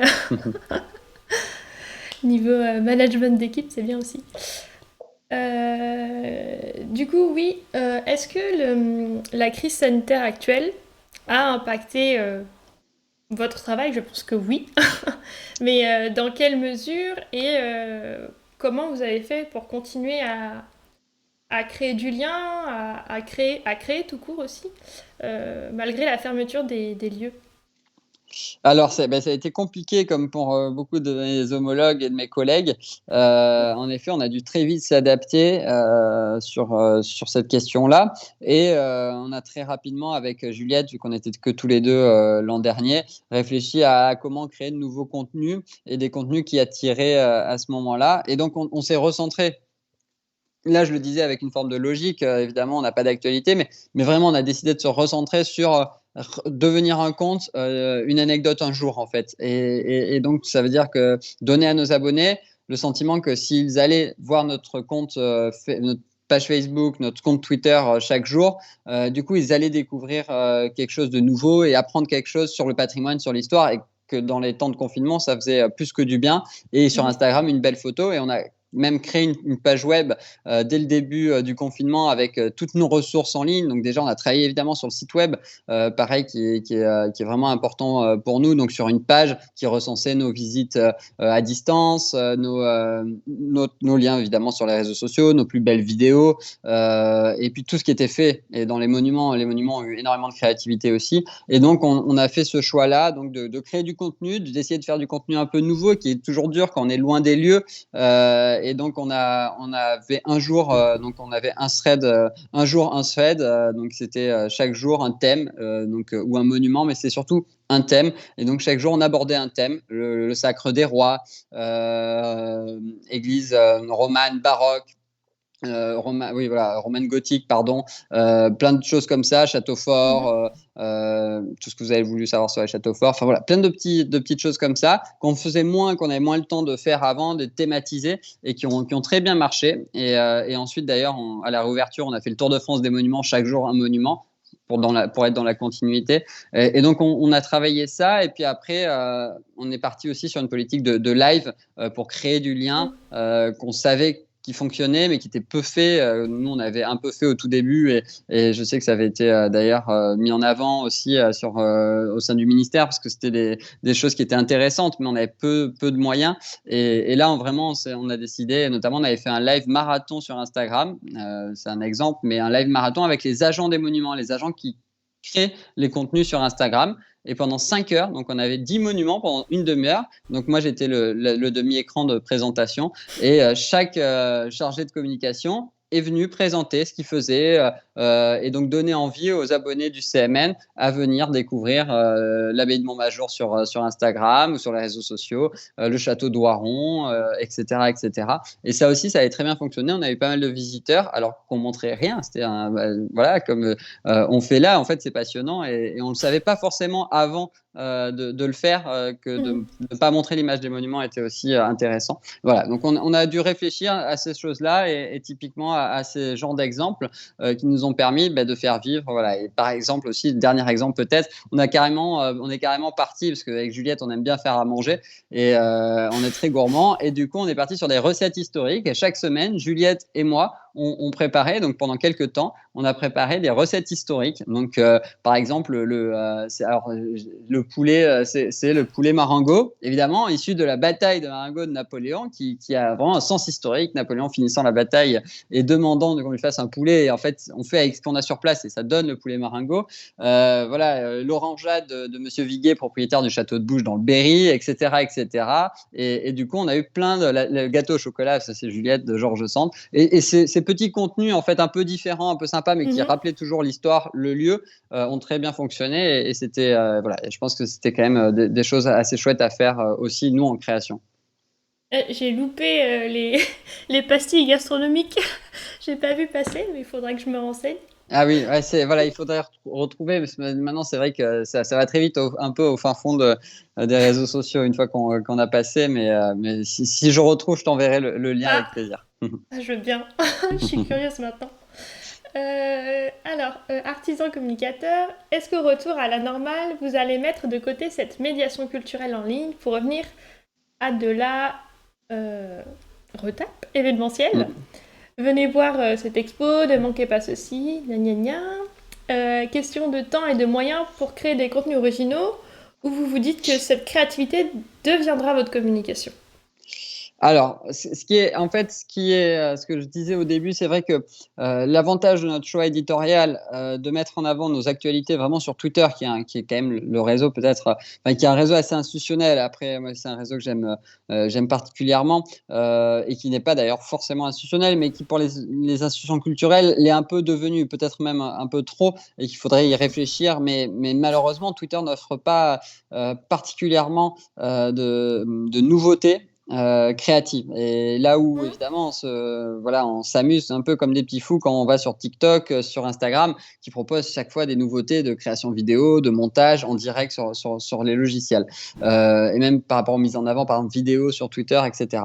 Et donc oui, en effet, cette ligne éditoriale-là de Twitter reviendra évidemment parce qu'on doit parler de nos événements. On ne peut pas se passer de parler de nos événements. D'ailleurs, les gens attendent aussi de savoir ce qui se passe sur nos événements. Et c'est vrai que c'est un équilibre toujours compliqué quand on est monuments nationaux avec 400 événements, de pouvoir parler des événements qu'on produit, qui sont proposés au sein des monuments, et également de garder cette ligne éditoriale contenue. C'est quelque chose qu'on fera toujours, la ligne éditoriale contenue, mais en effet, peut-être que sur Twitter, là, on a pu un peu la développer, pas mal la développer, parce que si Juliette et moi sommes très très amoureux de ce réseau social depuis le début qu'on travaille dessus. Mais en effet, ce travail-là, spécifiquement de créativité de contenu, est plutôt amené à être développé sur notre chaîne YouTube, sur notre compte TikTok, sur Instagram, évidemment. Donc en effet, c'est aussi ça qui est toujours complexe à mettre en place quand on est dans une institution aussi riche et variée que la nôtre. Mais on espère vraiment trouver un bon équilibre et c'est ce qu'on essaye de faire. Il y a Sarah qui pose un peu la même question, mais sous un autre angle. Mm. Est-ce qu'une fois la crise sanitaire passée, vous allez rester sur tous ces réseaux sociaux, ou du moins de manière aussi active, sans parler des podcasts ou autres? Pardon, à 3, ça paraît très compliqué, en plus de couvrir l'actualité? Non. Oui, oui, c'est compliqué. C'est un jeu tous les jours. Alors voilà, j'en profite encore. Voilà, moi, je dois avouer que j'ai été à deux en plus au lieu de trois depuis 2018. Je pense à 75% du temps. Mais en effet, voilà, là on est deux et le travail. Je remercie encore notamment de Camille Poirier avec qui je travaille. Et évidemment, bon, il y a ce côté où à deux, on essaie d'en faire encore plus pour pour créer Mm. tous ces contenus. Voilà, on va être heureux. Comme je disais, on a hâte de retrouver la troisième personne, troisième mousquetaire avec Juliette derrière. Mais c'est vrai qu'en effet, c'est toujours compliqué à trois personnes de parler d'autant de choses, de faire cette formation quasi quotidienne avec nos monuments. Mais bon, je pense que la passion aidant et la richesse du travail qu'on fait et des découvertes qu'on peut faire aide voilà, aussi et c'est le cas, je pense, dans beaucoup d'institutions. Je pense que vous interviewerez mes homologues, je ne sais pas, à Chambord, Versailles, Musée du Louvre ou autre, ils vous diraient un peu la même chose. Voilà, et je crois qu'ils ne sont pas non plus très, très nombreux hein, dans ces institutions-là. Donc, en effet, c'est compliqué. Mais aussi, on est aidé, et ça, je dois le dire, en termes de prestations par une agence de communication culturelle, notamment en ce moment, qui offre aussi une base de contenu que Sarah connaît, qui est l'agence à Lambray, pour ne pas la citer. Voilà, et on travaille avec Mm. notamment Mathilde Fouillet à Lambray Communication, qui permet aussi d'avoir une assurance de publication de certains contenus. Donc ça, c'est aussi à Mhm. noter, évidemment, même si même avec une agence et à deux, je pense qu'il y a trop de travail, mais évidemment, c'est quand même à noter qu'on est soutenu de cette manière-là. Ok. Je vois que Solveig est d'accord avec moi sur l'idée que les recettes, c'est vraiment trop chouette. Moi, j'aime bien les idées un peu originales comme ça qui permettent d'apprécier le patrimoine, la culture un peu autrement. Enfin, moi, je trouve ça trop cool. Donc, Bon, ben, j'irai voir.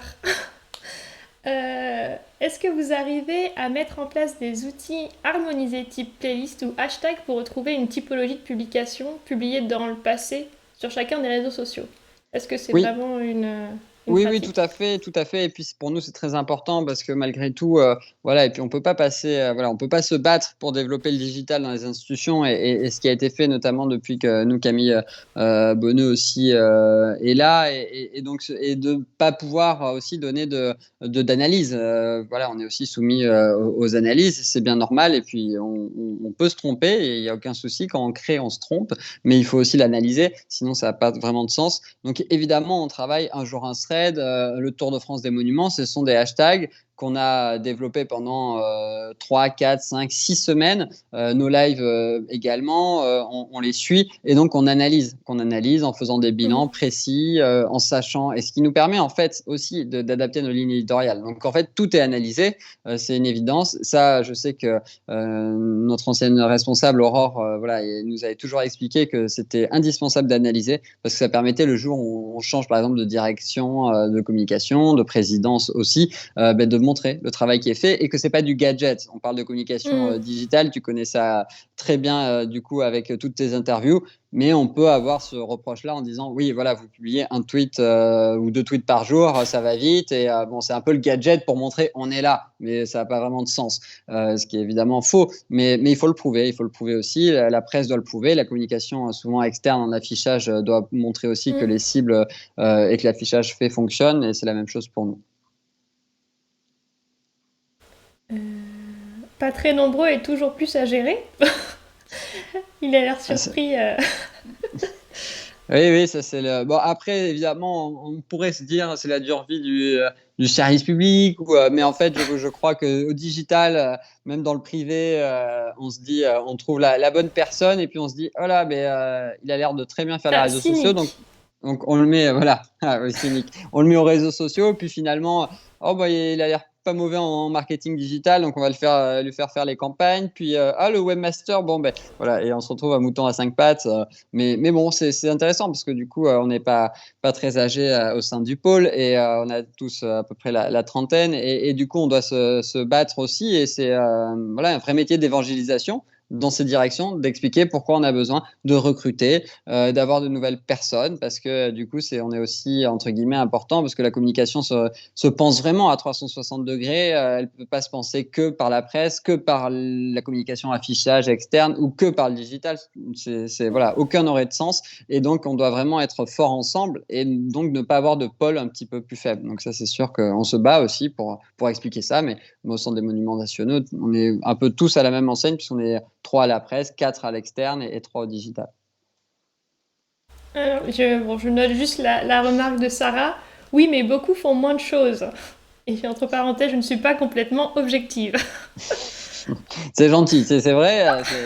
Voilà, je sais pas. Je pense qu'il y a sûrement certains qui font moins de choses. Je pense que ça amène le digital est important, donc on fait pas mal de choses et c'est vraiment voilà parce qu'on est passionné et je pense que ça joue. Évidemment, il y a d'autres institutions qui font beaucoup de choses, des choses très chouettes, comme je sais pas le musée de Cluny par exemple, le musée de Lyon où travaille Sarah depuis notamment aussi qu'elle est là. Il y a eu pas mal de choses très sympas qui ont été faites. Donc voilà, il y a beaucoup de le musée de l'armée aussi, voilà, pour citer que, mais bien d'autres. Donc il y a pas mal de gens et d'institutions qui ont des choses en termes de réseaux sociaux très très chouettes. Mm. Et je pense aussi, comme tu disais, il y a ce besoin de faire comprendre que c'est important, enfin que c'est important, que ça peut être utile en tout cas, et que c'est pas juste des petits posts. Donc peut-être que ça va, le temps que cette réflexion évolue aussi, ça va amener après, plus tard en tout cas, d'autres sites culturels à s'investir peut-être plus fortement dans le digital. Je pense que c'est le temps C'est sûr, oui. de comprendre. Mm. Non, non, ça joue, hein. Chacun prend le temps qu'il faut, mais voilà, j'aime dire aussi en termes voilà, sur le marketing et la communication, vaut mieux être premier et anticiper.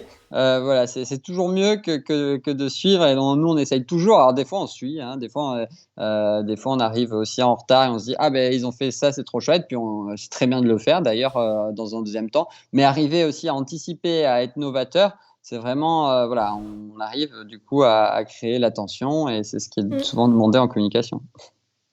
Et c'est même plus sympa Oui, en termes créatifs aussi c'est sûr. pour ceux qui le font. Comment justifiez-vous le roi ou ROI, je sais jamais comment on dit, sur ROI. les campagnes réseaux sociaux et avec les influenceurs? Ah, c'est toujours compliqué, hein, le retour sur investissement de ce genre de campagne.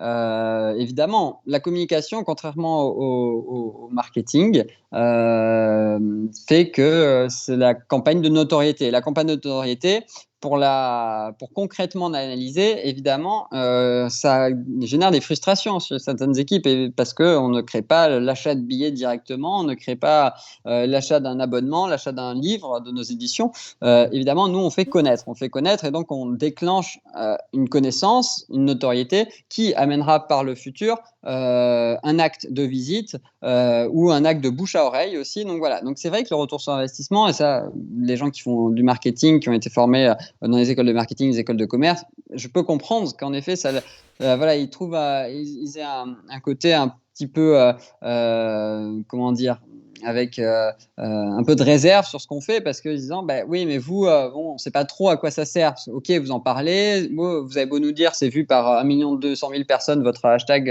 votre campagne de hashtag, mais sur les 1,2 million combien on dit on va acheter notre billet et donc on a évidemment ce côté-là difficile à analyser, de même pour les influenceurs, on sait du coup sur les influenceurs, les prescripteurs, voilà, qui peuvent créer du contenu avec une grosse communauté, que forcément, on va toucher de nouvelles cibles, forcément, des articles vont amener d'autres personnes à se passionner par le patrimoine, leurs publications sur les réseaux sociaux, la même chose, mais on ne peut pas analyser combien de leurs abonnés exactement vont acheter un billet ou vont cet été aller au château de Castelnau-Bretonneux parce que le blogueur est allé dans ce château.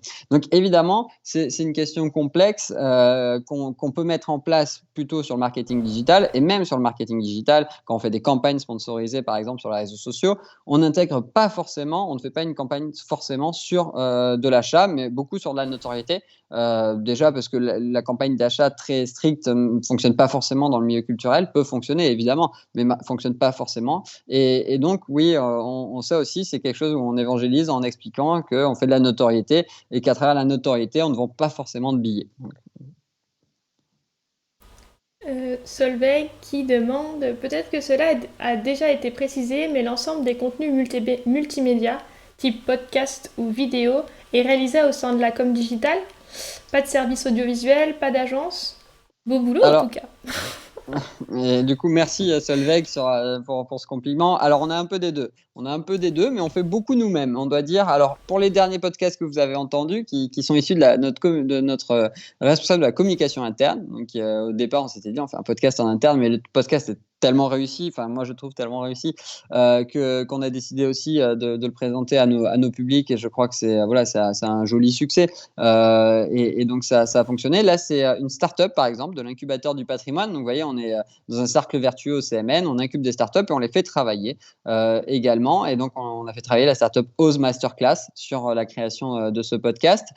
En termes de vidéo, tout ce que vous voyez, alors tout ce qui est live, est réalisé au sein de la communication digitale avec notre petit matériel. Là aussi, on s'est battu et avec l'aide de notre directrice de la com, on a réussi à accéder à un matériel de qualité pour réaliser nos lives. Donc, on a des micros, des stabilisateurs et on fait aussi des pastilles vidéo qu'on ramène chez nous. Et donc, on a des petits logiciels qui sont des logiciels de création vidéo et qui nous permettent de créer des petites vidéos de contenu. Ensuite, c'est vraiment ce que vous voyez quand vous verrez les belles bandes annonces, motion design, etc. Alors là, non, je dois avouer, j'adorerais, mais voilà, ni Camille, ni Juliette, ni moi-même avons la compétence pour faire cela. Et par exemple, la dernière vidéo sur Viollet-le-Duc et un peu la vie de Viollet-le-Duc en 1 minute 20, ça, c'est une agence, donc Étoile Noire pour la citer, qui a créé cette belle bande-annonce. Donc, c'est un peu un équilibre, mais évidemment, ça coûte assez cher d'aller dans des agences pour créer des vidéos. Donc, on essaye, voilà, on a fait des vidéos de 45 minutes, même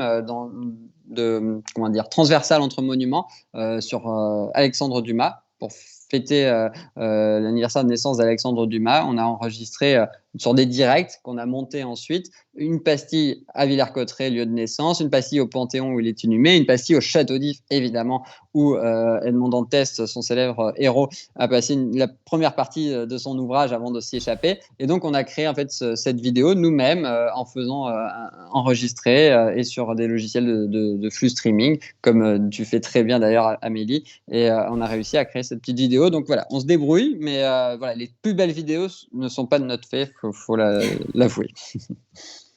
Il y a Sarah qui demande justement quels sont les logiciels vidéo, je pense, qui a fait Oui, référence alors à ça, vidéo, que vous on utilisez. utilise en gratuit, entre guillemets, parce que c'est pas gratuit, c'est des licences Adobe Premiere notamment.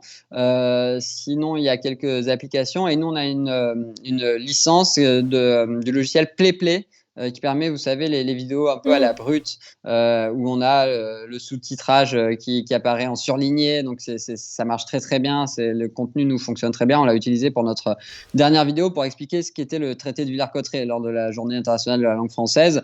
Les gens connaissent des fois l'ordonnance de Villers-Cotterêts, qui institue le français comme langue officielle administrative par François Ier. Et donc, on l'a utilisé. Donc, c'est PlayPlay, mais c'est un logiciel payant et assez cher. C'est environ 5 000 ou un peu plus par an. Donc, vous voyez, c'est un budget d'investissement, là aussi, où on avait travaillé. Moi, j'avais repéré ce logiciel l'an dernier et puis un peu des pieds et des mains pour réussir à l'avoir. Mais ça fonctionne, ça permet de créer des beaux logiciels, enfin, des belles vidéos, pardon. Mais je crois qu'il y a une version gratuite, non, de PlayPlay? Alors c'est possible, c'est possible. Du coup, nous voilà, la version payante Oui. permet d'avoir vraiment beaucoup de scènes de base, voilà, de templates, pardon, à utiliser, template interview, template voilà pour les sous-titres, template top 5, 5 choses que vous avez toujours voulu savoir sur, voilà, plein de petites choses comme ça qui nous permettent de créer du contenu et qu'on espère créer encore plus quand Juliette reviendra aussi. Ça marche. Non, il y a un essai gratuit. Ok, un seul.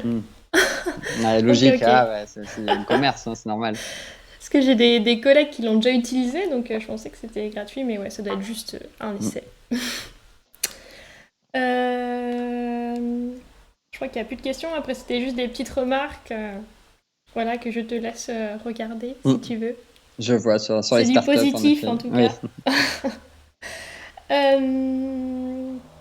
Après, je t'avais demandé aussi si tu voulais qu'on revienne sur des projets que tu as menés, que tu voulais partager.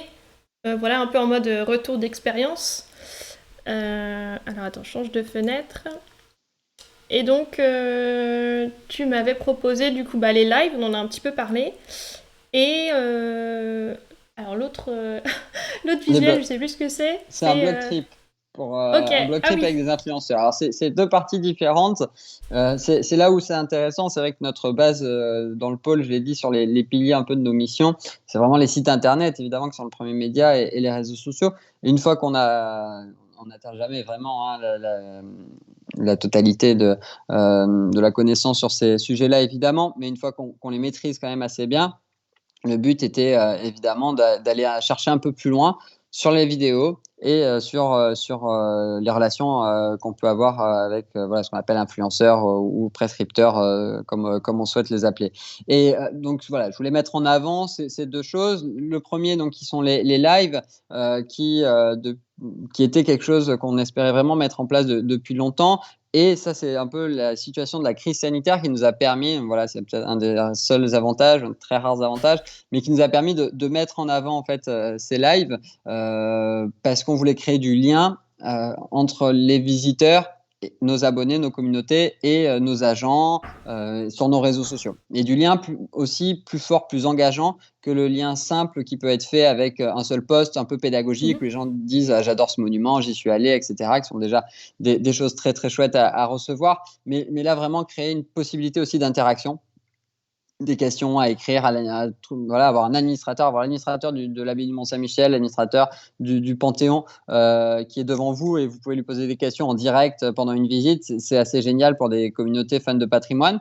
Et on avait fait 3 lives, je pense, en 3 ans, quelque chose comme ça. Et depuis un peu ce live marathon sur Instagram, on s'est vraiment lancé, alors un peu sur Instagram, sur des interviews avec des acteurs du milieu culturel et sur Facebook, vraiment des lives dans les monuments. Et c'est quelque chose qu'on a réussi à tenir malgré le travail et voilà, qui peut s'en suivre et même après là, le congé de Juliette. Mais évidemment, voilà, c'est des choses, je vous invite à aller voir si ça vous intéresse. Le dernier live était par exemple à l'abbaye du Mont-Saint-Michel. Donc on est monté tout en haut de l'escalier de dentelle et je crois que les gens étaient ravis, même si de temps en temps on se dit c'est frustrant et je sais qu'en ce moment on a même marre de voir les visites virtuelles parce que ça fait trop longtemps qu'on en a et qu'on veut vraiment revoir les lieux culturels évidemment, mais les gens avaient l'air ravis de revoir l'abbaye du Mont-Saint-Michel, de monter si haut sous l'archange Saint-Michel d'ailleurs. Enfin voilà, donc ça c'est vraiment un des projets qui est important et qui nous a permis de redonner pas mal de visibilité notamment à notre page Facebook, à recréer de la nouveauté sur notre page Facebook, ce qui est pas facile sur Facebook forcément.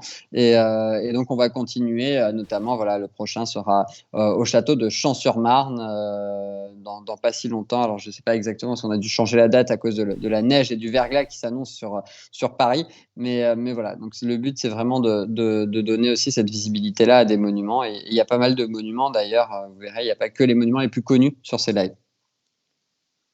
Bah, moi, j'ai connu votre Instagram grâce au live avec justement les acteurs culturels. Sinon, avant, je n'étais pas.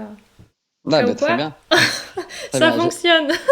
Bah oui, oui, et puis du coup, le but, c'est aussi, bah, sur ces lives-là, par exemple, de montrer comment des acteurs qui sont pas forcément aussi dans le champ culturel. On avait par exemple interviewé Marc Nous, qui est photographe sur Instagram. Et Marc, voilà, a pas de lien spécifique au départ avec le patrimoine, mais c'est bien de montrer à sa communauté aussi que le bel patrimoine, on peut faire de magnifiques photos, c'est des plans extraordinaires, des jardins à la française, le nôtre se prête parfaitement à des photos, comme on dit, très instagrammables, etc. Et donc en fait, c'est de mêler un peu, voilà, aussi, parce que bon, la photographie, c'est la culture. Je dis toujours, la culture est très très large, hein. Je vais, voilà, très, très très largement, le jeu vidéo, le sport, enfin voilà, la culture est vraiment très très large. Mais c'est vrai que nous, on est dans le domaine patrimonial et qu'on peut faire des liens avec le jeu vidéo, par exemple. On aurait pu très très bien inviter un spécialiste de jeux vidéo qui est d'ailleurs sûrement sur Twitch et qui serait passionné de patrimoine parce qu'il aurait joué à Fortnite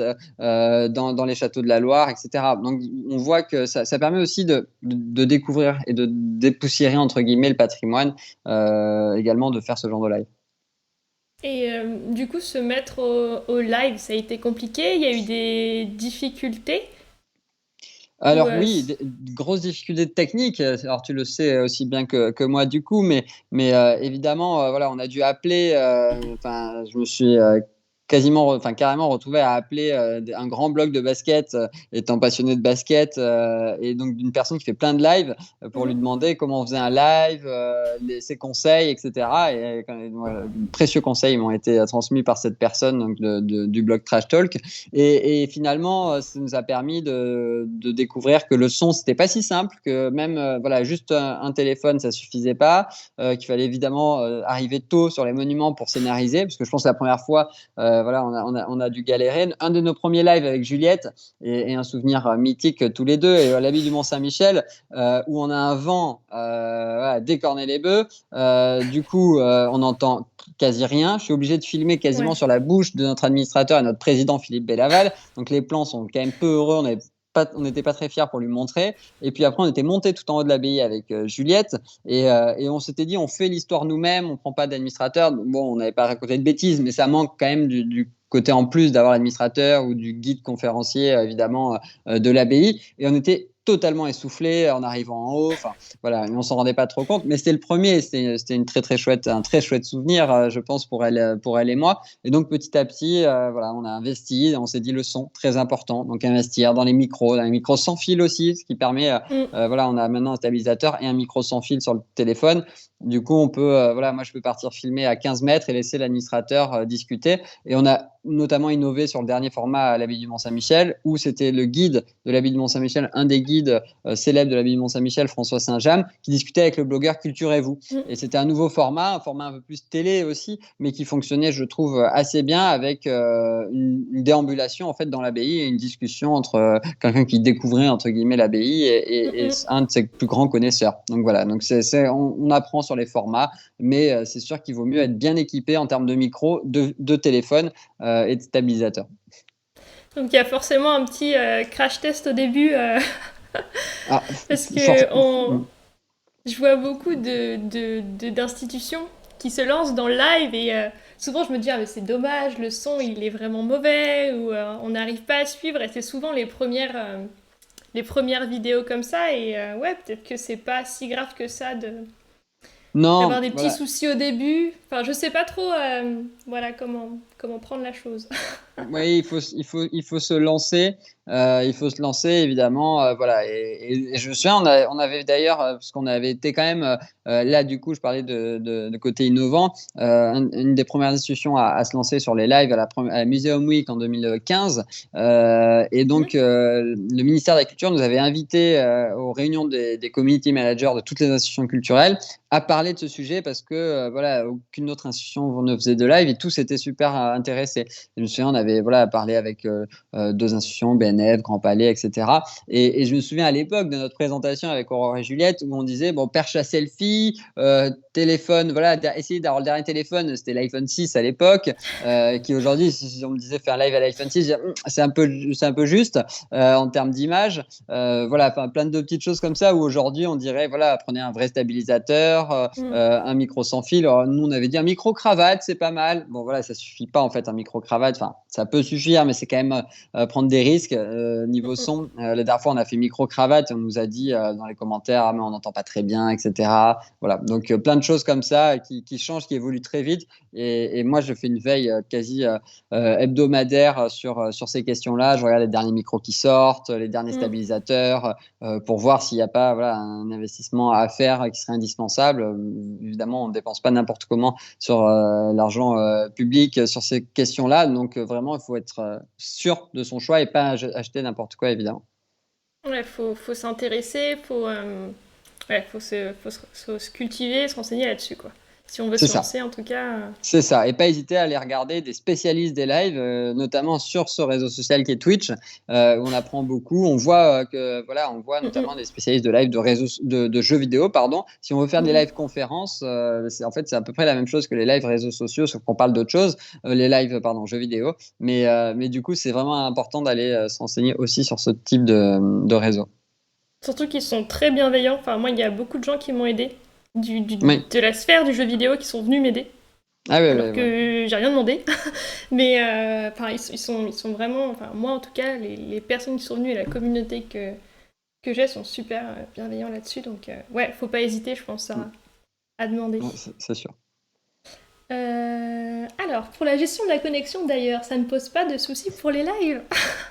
Alors Si, si, si. si, si, évidemment, évidemment. Je racontais, voilà, Amélie en off, mais l'abbaye du Mont-Saint-Michel, la scénarisation du live, j'étais donc avec le guide et qui me disait, alors là, c'est extraordinaire, c'est la première chapelle, donc fermée au public, les gens vont adorer, première chapelle de l'abbaye du Mont-Saint-Michel. 11e siècle, c'est vrai que c'est extraordinaire, il y a une émotion folle quand on est à l'intérieur.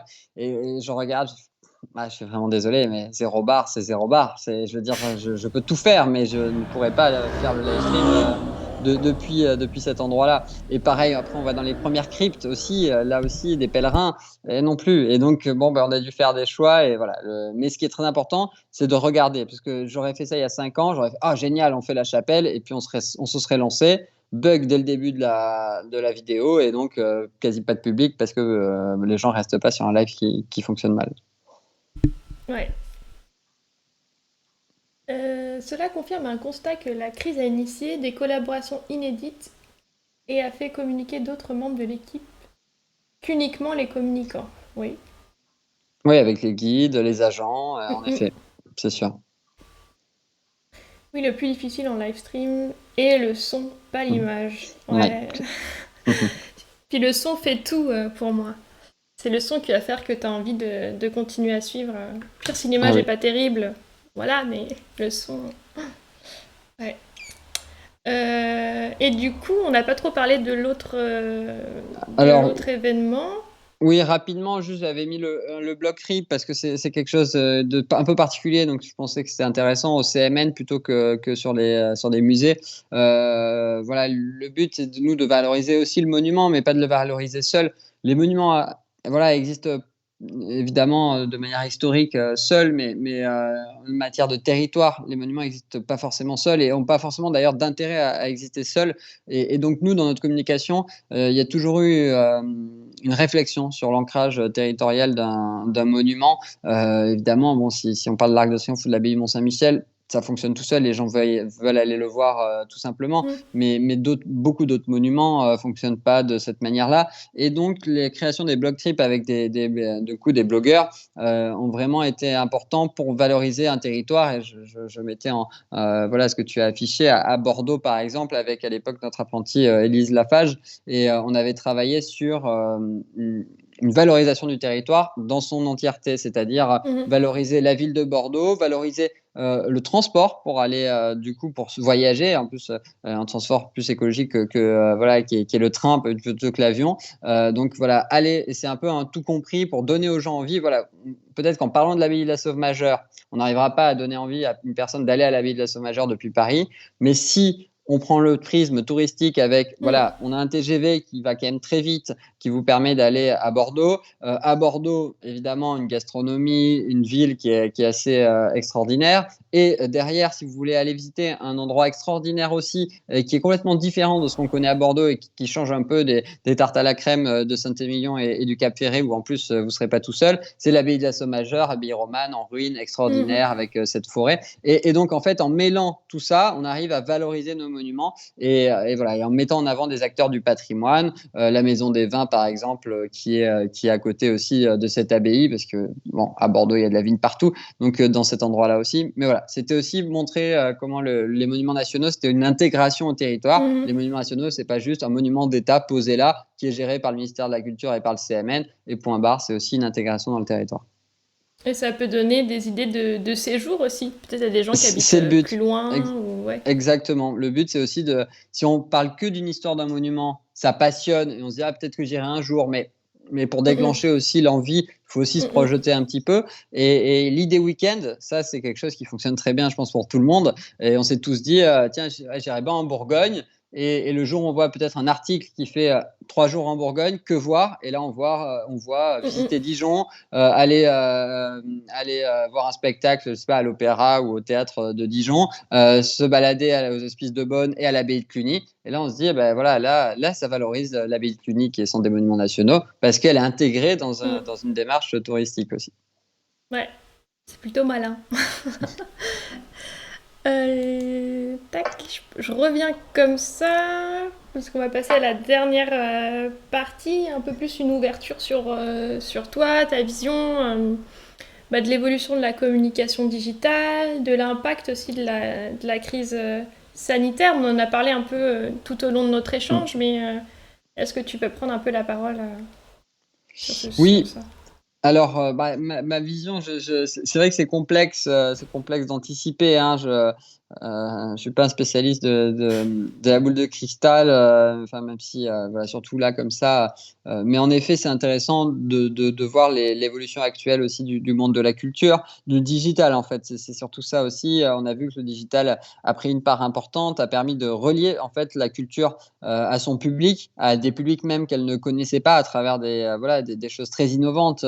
On pense voilà, quand l'opéra a joué en live stream avec plein de musiciens pendant le premier confinement, et du coup ça a été vu, je sais pas, 2-3 millions de fois. Ça a forcément touché des gens qui ne sont jamais allés, alors Mmh. peut-être pas opéra ou les orchestres symphoniques, voilà, dans des salles de spectacle de ce type, et qui se sont dit bah, ah ouais, j'irais bien parce que ça avait l'air magnifique et ils sont tellement doués, etc. Donc je pense que le digital a vraiment permis de connecter aussi, et de rendre, voilà, on dit souvent c'est virtuel le digital, non, non, c'est réel en fait, c'est une vraie connexion. Le digital, c'est pas virtuel, c'est réel, mais en effet, voilà, on est quand même dans une période là, d'une phase d'attente de retrouver vraiment les lieux, mais rien n'empêche que quand on retrouvera les lieux, on le partagera pas moins sur le digital. Au contraire, on sera ravi de partager sur les réseaux sociaux. On sera ravi d'aller mettre des commentaires aussi en disant voilà, j'ai adoré ma visite, c'est génial de retrouver le Mmh. Louvre, l'Arc de Triomphe, le château de Chambord, etc. Donc voilà, je pense que vraiment le digital gardera cet ancrage grâce à ça, même si peut-être que là, on en a un peu marre de toutes les visites voilà, un peu loin, et qu'on veut vraiment retrouver les lieux, mais ça reste une connexion indispensable. OK, donc ça a permis de connecter et d'être créatif cette Exactement. période. Et de toucher, je pense, voilà, de nouvelles personnes peut-être, j'espère, qui n'étaient pas forcément au courant ou passionnées de ce milieu-là. OK. Et pour finir, est-ce que tu as un ou des conseils à donner aux étudiants ou jeunes professionnels qui veulent faire ton métier? Est-ce qu'il y a des... Voilà, qu'est-ce que tu leur dirais? Alors j'en ai plein, mais alors 1er critère, alors ça fait un peu développement personnel, mais c'est vraiment d'y croire, tu vois? Mais je dis souvent ça, mais vraiment d'y croire, parce que voilà, il faut d'y croire et de se préparer. De se préparer, c'est-à-dire et la communication reste un métier à part entière, et donc par exemple, si on veut travailler dans le milieu culturel, Heu, pour quelqu'un qui, voilà, moi, c'est souvent une question aussi d'équilibre. Pour quelqu'un qui est vraiment spécialiste en culture, histoire de l'art, et cetera, il faut vraiment aussi bosser le côté communication, réfléchir à la créativité, faire de la veille, parce que la seule culture, que par exemple moi j'avais pas, d'histoire de l'art, d'histoire de l'architecture, ne suffira peut-être pas, pour obtenir un entretien. Et de même, dans l'autre sens, si on n'est que communication, ne pas travailler, ne pas se renseigner, et ne pas se passionner pour, le domaine pour lequel on postule, ne fonctionnera pas. Donc il faut vraiment, et je dis ça d'autant plus que j'étais pas forcément un passionné de patrimoine en arrivant au centre Mhm. des monuments nationaux, mais qu'on s'y passionne, et que voilà, il faut y travailler et se dire, ne pas aussi se fermer les portes, vraiment en se disant non, moi je veux travailler que dans les musées, et que à ce musée, ou que du musée d'art contemporain. Alors ça, c'est se fermer les portes et vraiment se rendre la mission très très complexe, si on veut travailler qu'au centre Pompidou, à Fondation Louis Vuitton, ou au musée Mhm. d'art contemporain de Rouen. Enfin, voilà, ça rend la mission très complexe. Il faut vraiment s'ouvrir les portes, notamment au début de carrière, se dire que le milieu culturel est vaste, travailler pour un festival, travailler pour un label de musique, travailler pour une chaîne de e-sport, travailler pour plein de secteurs qui peuvent être passionnants, et vraiment pour lesquels en fait on va apprendre de base de la communication, et ensuite l'expérience fera peut-être qu'on retrouvera peut-être son domaine de Mhm. passion plus tard. Donc vraiment le conseil, c'est de ne pas se fermer les portes, de bien se dire qu'il y a beaucoup d'opportunités, de toujours d'y croire, et d'arriver alors c'est toujours un mot un peu particulier. Moi j'étais commercial donc j'ai pas de mal, mais de dire à se vendre, et voilà, à montrer que ce qu'on a fait, de ne pas avoir ce côté, le digital, voilà, comment dire, le syndrome de l'imposteur un petit peu, en disant ah, je fais du digital, c'est vrai que je faisais que des posts Facebook pendant mon stage ou mon apprentissage, mais c'est génial en fait juste d'avoir fait Mhm. l'éditorial, de raconter qu'on a participé à des Mhm. projets, etc., etc. Ouais, réussir à valoriser ce qu'on a fait et pas le minoriser, je sais pas si ça se dit, mais... Si, si, ouais, ouais, bah, ouais, je sais pas, mais je pense, mais du coup, en tout cas, voilà, c'est tout à fait ça, vraiment, arriver avec, voilà, aussi de l'assurance, de ne pas croire qu'on n'est pas à sa place, et même si on tente des postes sur lesquels on a vu, je sais pas, juste écrit école de commerce, alors on n'a jamais fait Mhm. école de commerce, c'est pas pour ça qu'on n'aura pas le poste, et c'est pas pour ça qu'on ne fera pas un très bon entretien. Ouais, faut tenter, faut être Oui, passionné, s'intéresser et ça va marcher. ouais, exactement. Euh, Avant, on passait son stage à mettre des invitations dans des enveloppes. C'était pas mieux comme expérience, ouais. Ouais. Alors, c'est pas les stages qu'on fait au CMN, c'est peut-être encore des stages qu'on fait dans des endroits au CMN. Bon, Sarah peut en témoigner dans un autre service, mais voilà, en tout cas au CMN, on fait pas ce genre de stage, c'est promis. Elle dit, je confirme. Merci d'être passée, Sarah. Je vois que tu dois nous laisser. Bah, pas de souci. Merci beaucoup pour tes interventions aussi. Alors, c'est un plaisir toujours de savoir que tu es là et que tu soutiens la démarche. Moi, personnellement, j'ai plus de questions. Je crois que j'ai épuisé mon stock et on en a eu plein au cours de la discussion. Je ne sais pas si vous, dans le chat, vous avez encore des questions. C'est le moment, en tout cas. Baptiste est encore avec nous. Donc voilà, si vous avez des dernières questions avant que l'on se quitte. Je ne sais pas, j'attends toujours quelques secondes parce qu'il y a un petit délai. Non, nickel, super rencontre. Bah ouais, moi aussi, super rencontre. Franchement, Merci. c'était top, j'ai appris plein de choses. J'ai réfléchi sur plein de choses. Donc, moi, c'est vraiment ce que je recherche en faisant cette chaîne-là. Donc, merci beaucoup. Plus de questions non plus, c'était très intéressant. Bon, bah, tout le monde Non, est ouais. content. Bon, ouais, parfait. Non, ouais, en tout cas, merci Amélie. C'était passionnant de répondre aux questions des gens qui nous ont suivis et des tiennes. C'était un plaisir. Je suivais ta chaîne un petit peu et j'aimais bien ce qui s'y passait. Donc, ravi qu'il y ait un intermédiaire de choix aussi et qui ait pu voilà, permettre de faire ce live. Ça marche. Bah, merci encore à toi, Baptiste, du Ben, temps, de ton écoute, tout ça. Franchement, c'est trop cool d'avoir des professionnels comme ça qui donnent, en fait, qui donnent de l'info parce que c'est dur sinon de s'informer, je trouve, sur ces sujets-là si on n'est pas dans le réseau. Donc, ouais. merci beaucoup. Ben, de rien, avec plaisir et à bientôt alors. Ouais, salut tout le monde, à bientôt, Ouais. merci beaucoup.